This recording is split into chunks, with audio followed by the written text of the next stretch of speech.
Okay, so blue does cool stuff and cares about big mana costs. Red looks at equipments and go much equipment, big damage, many wow. Green. Oh no. Okay, everybody. We're back again. I was looking through my cards. I already burnt my red cards and I burnt the blue cards that I own. Hopefully I don't have to burn my green cards. I'll file these with the rest of the cards I had.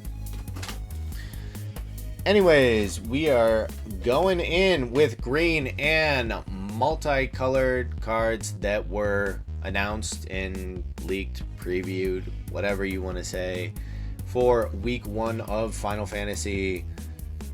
So, jumping into it, our first green card is Saz Catsroy. 3 and a green gets you a 3/3 human pilot. And when he enters, you may search your library for a bird or a basic land card, reveal it, put it into your hand, then shuffle. Whenever Saz attacks, put a +1/+1 counter on target creature, then double the number of counters on that creature. So I'm gonna be honest, it might be okay. The whole issue that I have is, yeah, it searches out for a bird. I wonder what that's about. Or a basic land card, reveal it, and it goes into your hand. So it doesn't go onto the battlefield. Alright, gets you a little bit of card advantage. We'll see. But then it has adds a counter and then doubles the number of counters on a specific creature that you added the counters to. We've seen this a lot in the last couple sets. Goluf's final act 1 and a green until end of turn. Target creature gets +1/+0 and gains. When this creature dies, put a number of +1/+1 counters equal to its power on up to 1 target creature. So this is a good way to get those +1/+1 counters for you. Use this card on a big creature that you know is going to die.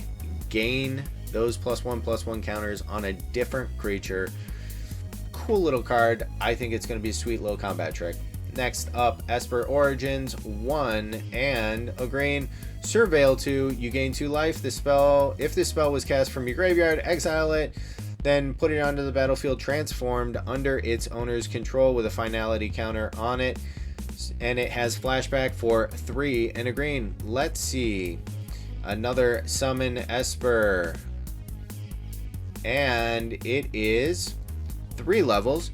Number 1 is reveal the top card of your library. If it's a permanent card, put it into your hand.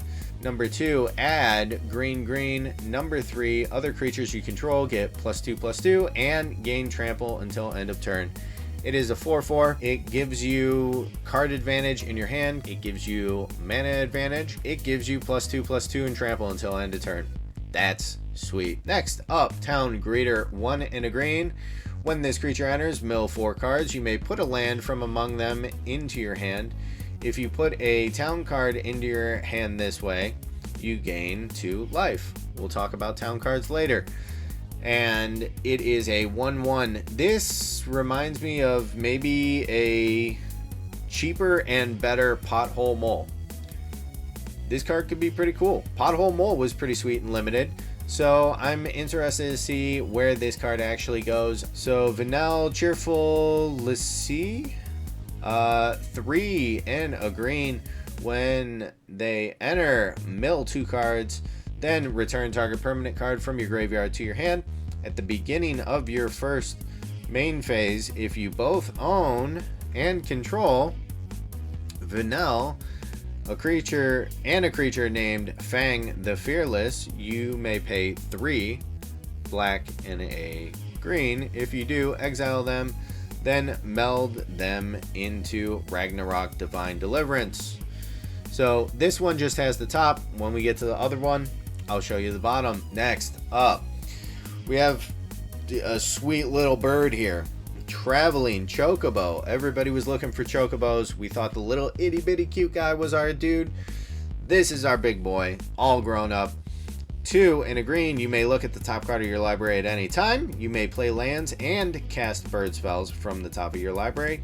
If a land or bird you control entering the battlefield causes a triggered ability of a permanent you control to trigger, that ability triggers an additional time, 3/2. What we have here is land and bird Panharmonicon, which seems real sweet because Panharmonicon's cool. But this guy is only really going to fit into tribal aspects of it. Yeah, you can play it for 2 in a green for a 3/2 that you can look at the top of your library at any time just to play lands off of it. But if you're only getting half of the payoff, is it worth all of the cost?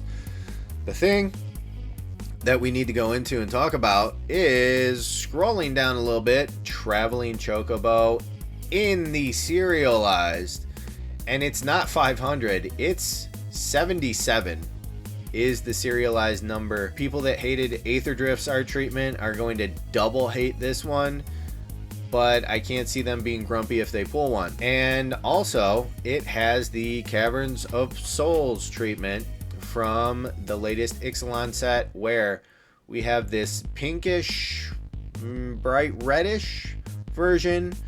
We have the full art green version. There are additional ones. There is a black one, a blue one, and I want to say I'm missing one. But anyways, frickin' Tifa. So you have 1 in a green, and it's a 1/2 trample. Whenever a land you control enters, double Tifa Lockhart's power until end of turn.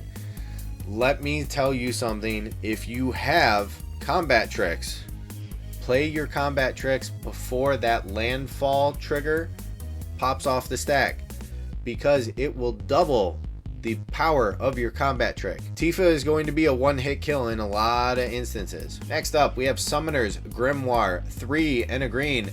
It's an equipment, has our job select thing. An equipped creature is a shaman in addition to its other types, and has, whenever this creature attacks, you may put a creature card from your hand onto the battlefield. If that card is an enchantment card, it enters the battlefield tapped and attacking. So interesting. I think this kind of works really well with the summons. Yeah, it's going to be really cool. I'm excited to see this. Summon Fenrir, 2 and a green for 3/2. And it has 3 steps. What are those steps though? Number 1, search your library for a basic land card, put it onto the battlefield tap, then shuffle. Cool. Number 2, when you next cast a creature spell this turn, that creature enters with an additional +1/+1 counter on it. And third and final, draw a card if you control the creature with the greatest power or tied for the greatest power. Fenrir is going to be a very, very interesting one. I don't think it's the most powerful, but I think it feels the most green, but also being the most diverse. Next up, we have a Realm Reborn for green. Other permanents you control have tap, add 1 mana of any color. So really interesting. It's kind of like a Chromatic Lantern and a what else? Cryptolith, right?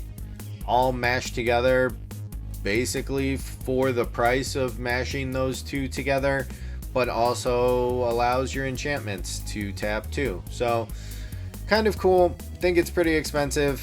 Commander's probably the only place that it's really going to live, but it's a sweet card to have. Next up, Commune with Beavers, 4 green. Look at the top 3 cards of your library. You may reveal an artifact, creature, or a land card from among them and put it into the battlefield. Put the rest on the bottom of your library in any order. Cool. And our last green card is Bartz and Boko. This is a commander, people, but is there enough support? Probably not. 3 green, Affinity for Birds, which is goofy. When Bartz and Boko enter, each other bird you control deals damage equal to its power to target creature and opponent controls, and it's a 4/3. Wow. Seems like a fun card. I just am sad that there isn't as much support as it needs to be a sweet card. Now, in pre-release setting, we might have that, as you've seen from the previous other green cards. Next up, we have the meat of today, multicolored cards. First up, we are looking at Absolute Virtue, 6 white and blue. This spell can't be countered. Flying, and you have protection from each of your opponents. It's an 8/8. The protection aspect I don't think is as crazy as you are probably thinking it is, and it's you have protection as a player, not your board state. So it doesn't feel great to me, but is an interesting card as just an 8/8, can't be countered, flying. Could be cool as just like an end of game beater. Belthier and Fran, 1 red green reach. Vehicles you control get +1/+1 and have vigilance and reach. Whenever a vehicle crewed by Belthier and Fran this turn attacks, if it's the first combat phase, you may pay 1 red green. If you do, you get an additional. It's a 4/3. Sweet little vehicle utilization card. Maybe this becomes an interesting little red-green vehicle commander.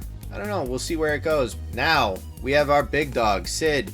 You see the singular card here for 2 white-blue, and he's an artificer. Artifact creatures and heroes you control get +1/+1 for each artificer you control, and each artificer card in your graveyard. Sweet from the get-go. A deck can have any number of cards named Sid, Timeless Artificer. Also, cycling for a white and a blue. In addition to that, they made 15 different Sids. There are 15. We have Grandpa Sid, we have Daddy Sid, we have Papa Sid, we have Beef Boy Sid, we have your friend Sid. We got Flight Master Sid. We got Posh Sid. We got Nerd Atlas Boy Sid. We got Hot War Pilot Sid. We got Double Nerd Sid. We got Old Grandpa Crazy Mad Scientist Sid. We got Where Is Your Parachute Sid. We got Look at My Cool Rock Sid. We got friggin' Guildmaster Daddy Sid. Yeah. We got all the Sids. Next up, we have Emperor of Palamecia for blue and a red. Add, you can tap, add a blue or red. You may spend this to cast non-creature spells. Whenever you cast a non-creature spell, if at least 4 mana was spent to cast it, put a +1/+1 counter on the Emperor of Palamecia. Then, if it has 3 or more counters on it, transform it. It is a 2/2 that ends up becoming the Lord Master of Hell. That ends up being a 3/3. Whenever the Lord Master of Hell attacks, it deals X damage to each opponent, where X is the number of non-creature, non-land cards in your graveyard. Barf. Yuck. Don't like that. Gladiolus. And it's 4 red, green. When they enter, search your library for a land card, put it onto the battlefield tapped, and shuffle. Sweet. Search your library for a land. Not a basic, a land. And then has landfall. Whenever a land you control enters, another target creature you control gets +2/+2 and trample until end of turn. It's a 6/6. So, as it enters, it triggers its landfall also, because when it enters, it gets a land. Land comes into play, tapped, triggers landfall. You get to go and do cool stuff. Like it. Sweet card. Kafka, Court Mage.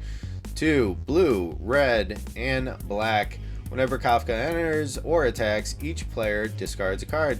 Then you draw a card for each type among cards discarded this way.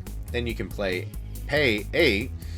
Each opponent sacrifices a permanent of their choice, and you transform Kafka. And it's a 4/5. And we have a 5/7 flying. Whenever an opponent loses life during your turn, you draw that many cards. Sick commander card.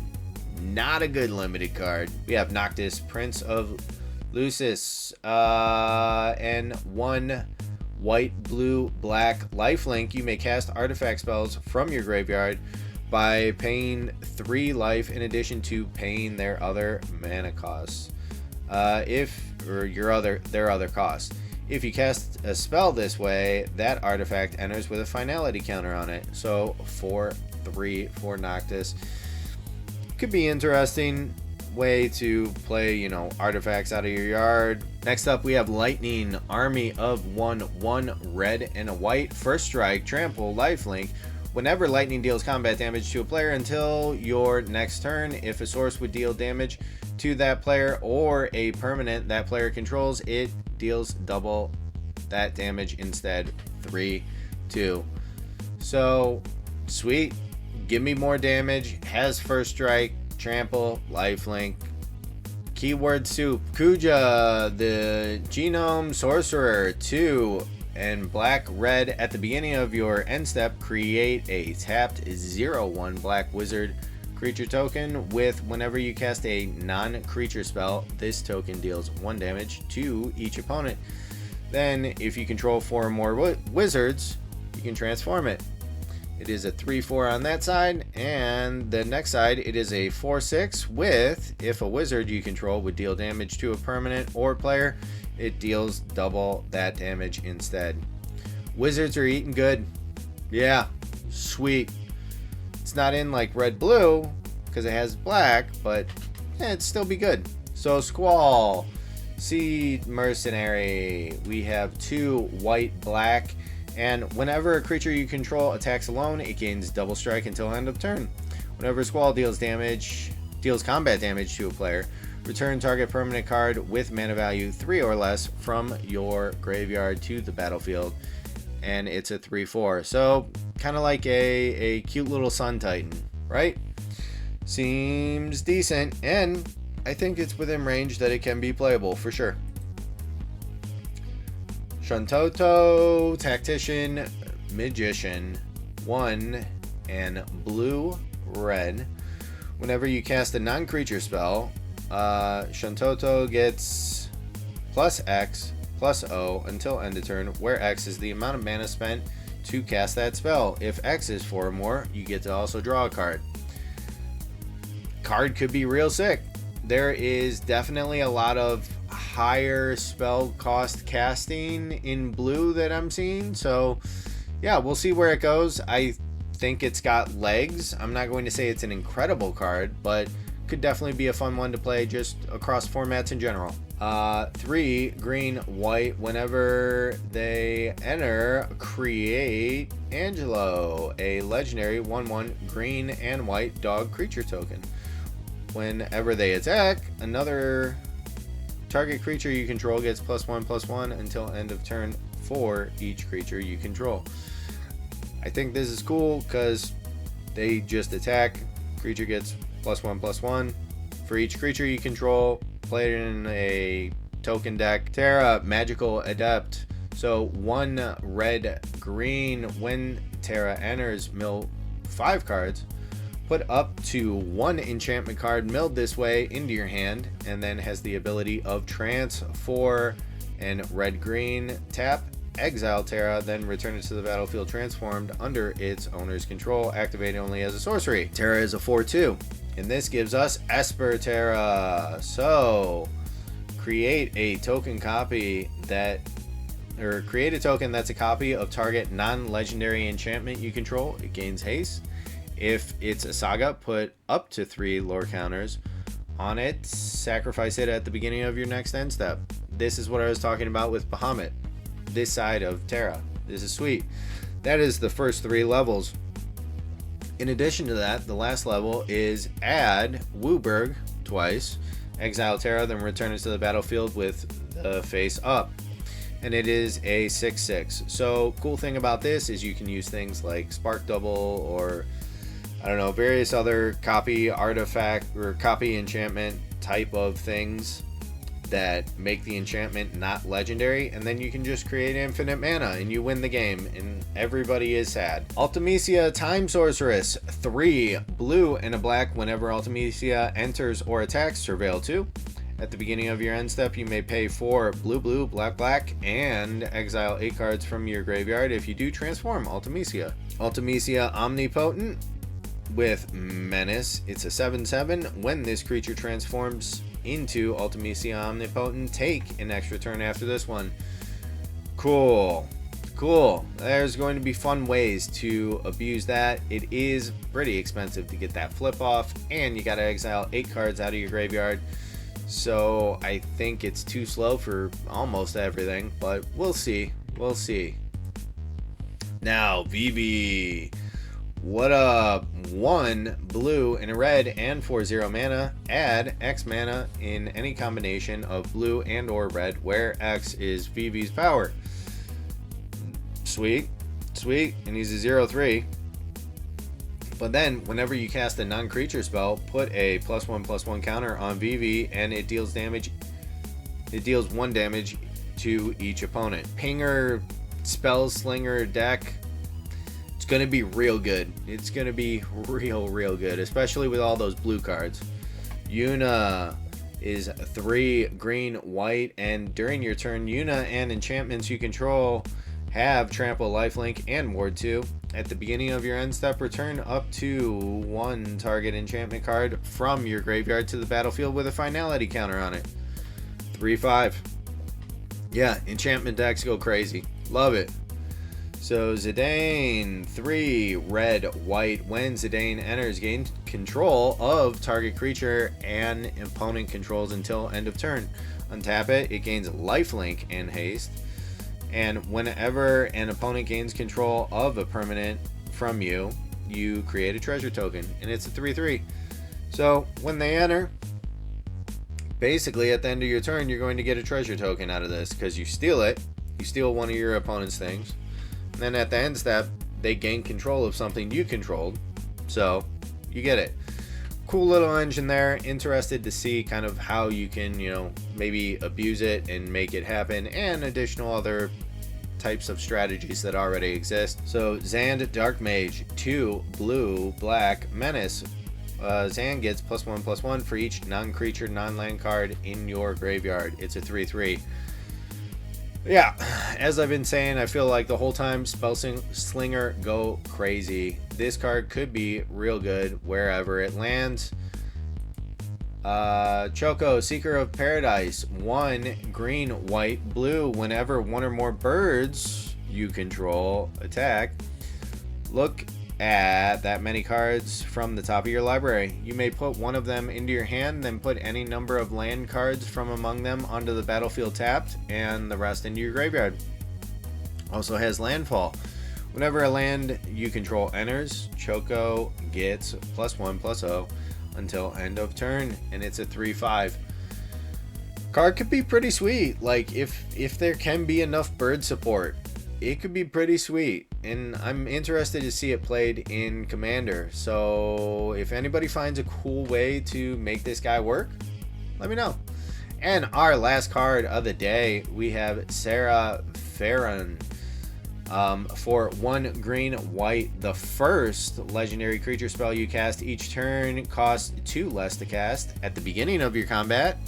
On your turn, if you control 2 or more legendary creatures, you may transform Sarah. So 2/2 becomes Crystallized Sarah.